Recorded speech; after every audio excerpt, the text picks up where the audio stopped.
এই কর্মীটি একটি লিক করা প্রাকৃতিক গ্যাস পাইপলাইন করছেন। এটা অদ্ভুত শোনাচ্ছে, তাই না? এটি কি মূলত বিস্ফোরণের জন্য আহ্বান জানানো নয়?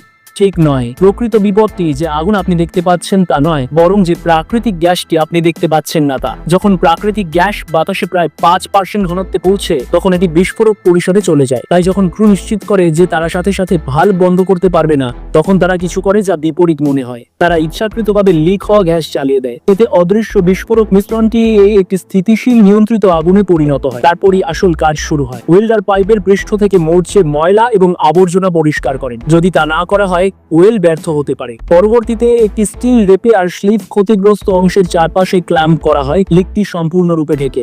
ওয়েল্ডিং সম্পূর্ণ হওয়ার পর আগুন সংকুচিত হয়ে শেষ পর্যন্ত নিভে যায়। পাইপ ঠান্ডা হওয়ার এবং পরীক্ষা করার পর যখন প্রযুক্তিবিদ নিশ্চিত করেন যে আর কোনো লিক নেই, তখন কাজ শেষ। ওয়েল্ডার প্রায় $500 পান এবং পুরো প্রক্রিয়াটি 1 ঘন্টারও কম সময় নেয়।